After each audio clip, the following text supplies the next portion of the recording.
Hey, what's going on everybody, and welcome back to the channel. We are here in the inaugural season of the ACSA. We are about to enter week 9 of this inaugural season, and we're going to check out the newest top 25 that has came out, as well as some guys that have just signed with various schools around the ACSA within the top 100 Phil Steele's college football recruits. And then finally take a look at some stats that will how these individual players have been doing so far in this individual season before going ahead and rocket into the 10 games that will be shown over the course of this week. It's going to be a really great episode, so if you are ready for it, do me a favor and please smash that like button, hit subscribe if you have to be brand new, and like what you see as well, as we are on the road to 1K as of the recording of this video. But with all that being said, let's go ahead and check out this top 25. So starting with the newest top 25, we have a new team sitting on top of the polls. For the 4th time this season, the Warwick Rebels take the #1 spot after Capital of Tennessee lost, and after Warwick took care of business beating Charlotte State on the road. We also have some other movements in the top 25 as well. Oaksterdam, the most notable, they move up 4 spots just outside of the top 4. They're sitting at number 5 in the nation now. Bluffton Tech and Texas Catholic also move a few spots as well. And we got teams like DeKalb A&M and Southern New Mexico, for the most part, also holding firm. It's going to be really interesting to see what shakes down for these college football playoff at the end of the season. Looks like it's starting to turn into a 5-team conversation. It's going to be really tough to see one of these Power 5 conferences, though, getting left out of the college football playoff at the very end of the season. It's just a matter of who it's going to be as we get into these final weeks of the inaugural regular season.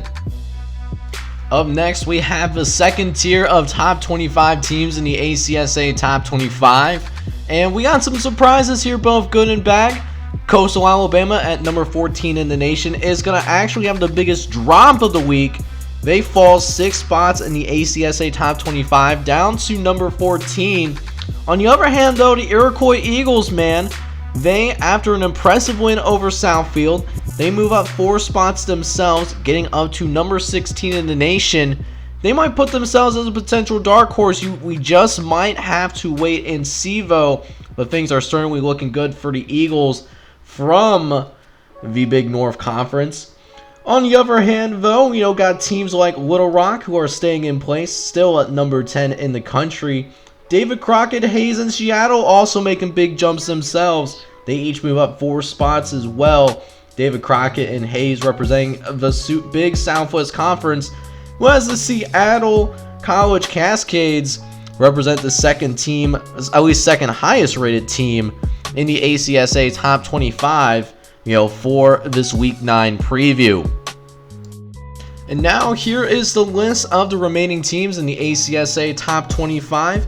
We don't have any newcomers this week, nobody left, but Detroit State is just barely hanging in there. They're still ranked number 25, but the Amazon Delivery Boys from the Big Pacific Conference, though, are the biggest risers of the week. They are now up 5 spots to number 18. They have the biggest rise of the week. Lake Oswego still representing not only for the Rocky Mountain Conference, but also for the group of 5 as a whole. Lake Oswego now up to number 20 as well. So salute to the Ironmen from Lake Oswego for representing for the entirety of group of 5. Halafa College and the Cibayo Dream and Mid-Atlantic as well also dropped 4 spots as well, but still remain in the top 25 as well. They are going to have to prove it, though, in week 9 if they want to remain in the top 25 going forward. So with that being said, after reviewing the top 25 teams in the ACSA going into week 9, let's now take a look at a recruiting update throughout the ACSA as well as we move into week 9. And we have a few guys in the top 100 Phil Steele's college football class that did sign over the past week, and we're going to reveal those right now. So all things being considered, we actually didn't have a lot of people sign over the past week. We only had 4 total guys signing. Although Central Georgia A&M is the clear winner, getting 3 guys in the top 50 all to commit to the Central Georgia A&M Bulldogs over the past week. They're not ranked in the top 25 and probably won't be going to a major bowl game, but they are setting themselves up for success despite, for the most part, having, a pretty disappointing season by Central Georgia A&M standards. However, that being said, Bluffton Tech also got a commit as well in defensive back James Hyatt. He's the number 56 overall rated prospect in this year's recruiting class and is also considered a 4-star prospect. And so with that being said, there wasn't a lot of change in the ACSA recruiting rankings, but there was one change. Central Georgia A&M, thanks to their multiple 4-star commits, actually moves ahead of Bluffton Tech. So now Central Georgia A&M currently has the 3rd best recruiting class in college football right now in this inaugural season. But Bluffton Tech still has a really good class as well. They are currently coveted with the 4th best class in all of college football at this current juncture. So with the top 25 mentioned, as well as taking a look at the top 100 recruits that did sign over the past week, let's go ahead now and take a look at the top individual leaders among the ACSA for, individual stats. Starting with the passing, gain, passing, one of the most important aspects of football. We got some good quarterbacks in the ACSA for sure. Michael Pitts leads the group with over 3,100 yards, has 3,118 yards passing so far this season off 230 for 270 passing, but he's not too far behind.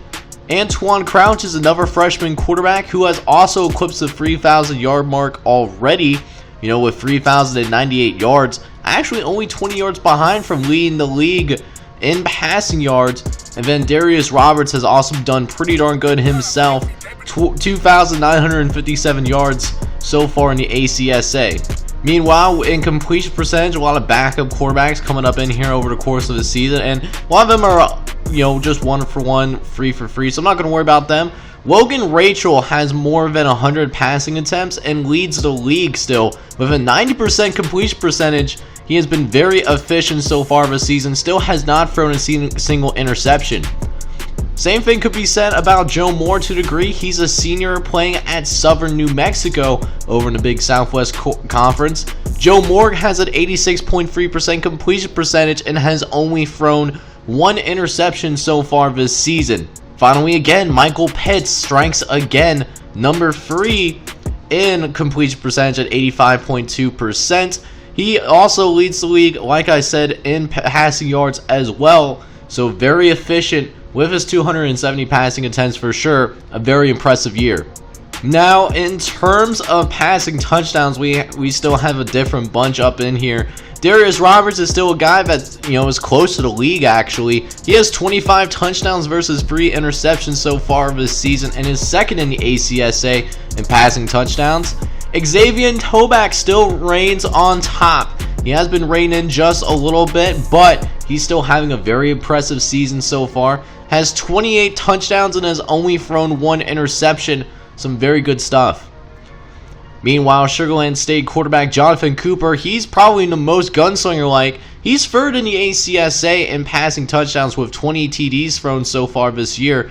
But he's a little bit of a gunslinger. He has 7 interceptions to his name. Also has 2,500 and 38 passing yards as well. The Sugar Land State quarterback making an impact on just his freshman campaign. And to round it out, we have the guys that are leading the league in passer rating and have thrown more than just a handful of passes. Xavier Toback is number 1 with 153.85 QB rating. Darius Roberts is 2nd place with 150.8. And then in 3rd place is Johnny Odom, who is, playing a very good job. He's going to be rocking and rolling with a 146.69, QB rating, 2/3 into the season. Up next, we have the guys that lead the league in rushing yards. We have the top 3. Actually, we have 4 different guys that are over 800 yards already, having very good campaigns. Charles Green still leads the way, a run-heavy guy, of course. Charles Green has 842 yards on the ground and is averaging over 105 yards per gain. One of the very few running backs that can say that in the ACSA. However, not too far behind him, Mason Paul is really starting to close in. doesn't get as many carries as Charles Green, but Mason Paul, averaging almost 7 yards per carry, has 832 yards on the ground. In third place, we have Ronald Hutt as well, a sophomore from Southfield University. He's currently in third place in the ACSA with 820 rushing yards and does it with 5.5 yards per carry. Finally, in fourth place, and the only other person that has been able to come up and reach that 800-yard milestone, we have Darwin Campbell, who represents the University of Mid-Atlantic over in the Atlantic Shore Conference, has 817 yards off of 142 carries. A very impressive season for that young man. Meanwhile, the guys that lead the league in touchdowns is definitely a different set of people, which means there isn't necessarily a clear-cut number one running back in the ACSA, but it is what it is though. Tied for first place, we have Jeff Fisher from Alfred the Great University with 153 carries, 786 yards, and 11 touchdowns. But also with 11 touchdowns is Landon Phillips, who's a sophomore from Indiana Foreign University from the Big North Conference, has 729 yards and has also found the end zone 11 times. After that, we have 3 different guys that are tied for second place with 10 touchdowns scored on the ground. The first of which is junior running back Malcolm Clark from Virginia Christian University representing the Sunshine Conference. 720 yards on the ground is very good. Also with 10 touchdowns this season is Warwick running back Montez Love. He's a senior guy and shows a lot of experience with 668 yards and has also found the end zone 10 times this season. Finally, the University of Georgia in Cartersville, the home of the Peach Panthers, we have a guy there in the name of Seth Tyson. Doesn't get a lot of attempts, but he does a very good job of getting to the end zone when he gets those carries. Has less than 100 carries so far and has one less game than a bunch of other guys, but still has found the end zone 10 times this season despite the lack of carries. He might be a backup running back that does a real good job in the goal line. After that, we have the guys with the receiving, categories, see how our receivers are doing in the ACSA. We have a clear-cut guy who is well ahead in catches. Kiko Taylor leads the ACSA with 61 catches. Also has nearly 800 yards receiving and 2 touchdowns. A guy from Bayou State University in the Sunshine Conference. In second place, we have Herbert Hoover College wide receiver Mike Hamilton, a senior wide receiver in the Atlantic Shore Conference, who has 51 catches, but has done a little bit more with it, with 14 yards per catch and 4 touchdowns. Finally, in third place, we have Darqueze Polanski, a sophomore wide receiver from Ron Burgundy University. He is now in third place in the ACSA with 50 catches, 765 yards, and 4 touchdowns. But the guy that is leading the ACSA in receiving yards right now is D.D. Coward from Coastal Alabama, and it's not even close. He's towards the front in receptions with 59 catches so far this season, but has done so much with those catches though. 960 yards and 7 touchdowns as well. D.D. Coward having a wonderful season at that wide receiver position. And yet the crazy part is he doesn't even lead the league in touchdowns. That right belongs to Christian Quinn, who has 9 receiving touchdowns so far this season off of 32 catches and 698 yards. Christian Quinn having a great season as a red zone threat for the Alabama Hoover Panthers from the Sunshine Conference. On top of that, we also have a tie for third place for receiving touchdowns. Josh Harrell is a sophomore wide receiver from Bluffton Tech who has 6 touchdowns off of 33 catches for 540 yards. And then tied with him as well is DK Noel, a sophomore wideout from Sugarland State from the Big Southwest Conference, who also has 6 touchdowns but has slightly more receiving yards, 569 yards as of the recording of this video. Moving on now, we have the defense, and these are the defensive leaders, going into week 9 of this inaugural ACSA season.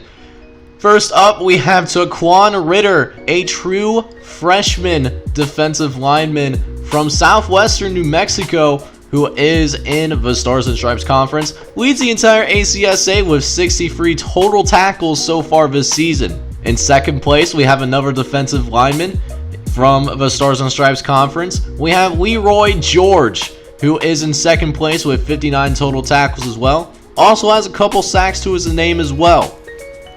Finally, we have two guys that are tied for third place in the ACSA with tackles. Cole Manning is one of those guys who is a linebacker from Northern Virginia State, 56 tackles, and also has an interception to his name as well, plus a pass deflection on top of that. Finally, from Kearney College, University of Wisconsin-Kenosha, we have Morgan Scott, a true freshman linebacker, from the Midwest Conference, who's also tied for third place. He has 56 total tackles.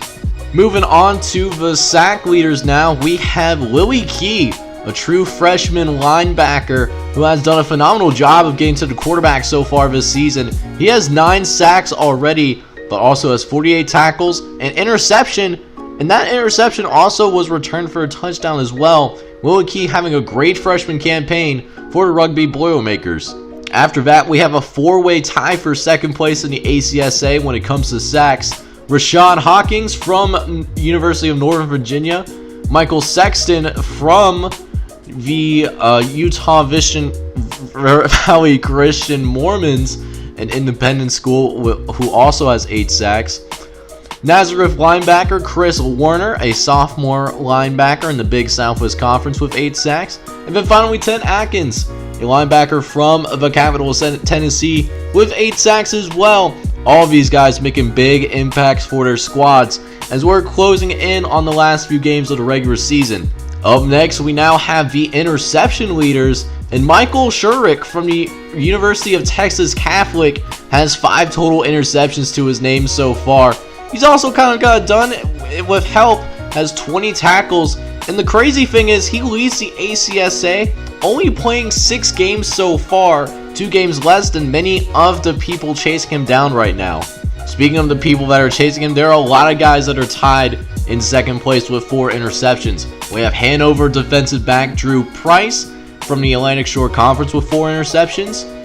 Eli Jones from the University of Alaska, also with 4 interceptions, a junior up there in that great state. Vienna defensive back Kalon Fields also has 4 interceptions as well, one of the best defensive backs in the National Conference. Lynchburg A&M George Davis, a defensive back from the Sunshine Conference, also with 4 interceptions as well. And then finally, to round out this list, we have Richmond Polytechnic defensive back Sebastian Partner, a 5'9", 219-pound senior with 4 interceptions. So now it is time to show the 10 games that will be shown over the course of Week 9 in the inaugural season of the ACSA within Maximum Football 2020, starting with the non-primetime games. There will be 4 primetime games, all top 25 matchups that will have their own special day, all being YouTube premieres, of course. But for right now, we'll show the 6 games that won't be at ACSA primetime games, but will still be on the channel over the course of Tuesday and Thursday. Starting with the Tuesday games, we start out with, a game in the Midwest Conference, the South Idaho State Ranchers going on the road to play against the UW-Kenosha Comets. That should be a very interesting game to watch out for in the Midwest Conference. We'll see how that turns out. After that, we travel to the other side of the country where Tacoma State tries to get back on track. They were ranked at one point, but that is no longer the case. They will try to keep things interesting in Big Pacific play as they go on the road to play against Burroughs State in Alaska, a team that is looking to get above 500 once again. And then finally, to round out the Tuesday slate of games, we have the University of Southern Virginia Danville, home of the Scarlet Stain, going on the road to play against the Utah Valley Christian Mormons, who are currently sitting at 5-3 on the season and are an independent squad in the ACSA. This rounds out the Tuesday slate of games. Moving on, we have the Thursday games to watch out for, starting with another Sunshine Conference matchup. We have the Virginia Christian Saints, who are currently sitting on top of the Sunshine Conference, going on the road to play against the Thomas Jefferson College Minutemen, who are towards the bottom, or sitting at 1-7 on the season, looking for a big win to get their season back on track, or at least try to salvage it a little bit. After that, we'll have a game in the Rocky Mountain Conference where the Colorado Tech Rattlesnakes are in the thick of the Rocky Mountain Conference race to be that second team that plays Lake Oswego in the Rocky Mountain Conference Championship. They'll have to play another team in the Southern Cal Tech Fighting Shamrocks, who are also 3-5 this season and are looking to do the same thing to keep themselves back on pace, to be that second team that goes to the conference championship game. And finally, the last game that will be shown on Thursday looks to be a Sunshine Conference, Stars and Stripes Conference preview, as the Darden Jaguars, who are currently sitting in second place in the Stars and Stripes Conference, go on the road to play against the Oxford Chargers, a team that is currently in the lead with the best record in the entire Stars and Stripes Conference. These are two teams that could potentially play each other in the Stars and Stripes Conference Championship, and it will be a great game to watch out for. This game will be dropping Thursday night as well, with the other two games that I mentioned. So now that we made it through the non-primetime games, let's go over the 4 top 25 matchups that will be shown over the course of Week 9. Starting with tomorrow night, we have the Amazon Delivery Boys going on the road to play against the Seattle Cascades. Our first ever primetime matchup in the Big Pacific Conference. Should be a great one to watch. Both teams looking to differentiate themselves as at least the second best team, if not the best team in the Big Pacific Conference. Definitely a game to watch out for. Then the next day, Monday night at 6 p.m. Eastern, we have the number 15 team in the nation in the Herbert Hoover Old Glory going on the road to play against the University of Mid-Atlantic, who is barely hanging on to the top 25, currently sitting at number 23 in the nation. Both teams looking to get back on track as they have struggled over the past couple of weeks. We'll see who gets back on track in this Monday night matchup between these Atlantic Shore squads. 2 days later, we now will shift over to the Big North Conference, and we'll have a little bit of a Native American rivalry game. We have the number 16 team in the nation and the Iroquois Eagles go on the road, play against the Hiawatha Chiefs, who were upset in the previous week and will look to get back on track as they prove that they should be a top 25 team in the nation. A great rivalry game to watch out for. This game will be dropping Wednesday night at 6 p.m. Eastern. And finally, the other ACSA primetime game to watch out for. Friday night at 6 p.m. Eastern, we have the Coastal Alabama Waves, currently sitting at 6-2 on the season, go on the road to play against another 6-2 team within the the Big Super South Conference. They're also sitting at 6-2 right now, and looking to stay in the top 25 as well. An interesting matchup to watch out for. This game will also be dropping Friday night at 6 p.m. Eastern. So guys, that will end today's ACSA video. If you enjoyed today's content and if you are also ready for Week 9 of the ACSA inaugural season here on Maximum Football 2020, please do me a favor and smash that like button, as well as hit subscribe if you do happen to be brand new and like what you see, just because we are on the road to 1K as of the recording of this video. In the meantime though, I hope you guys are all out there having a wonderful day. Take care, everybody.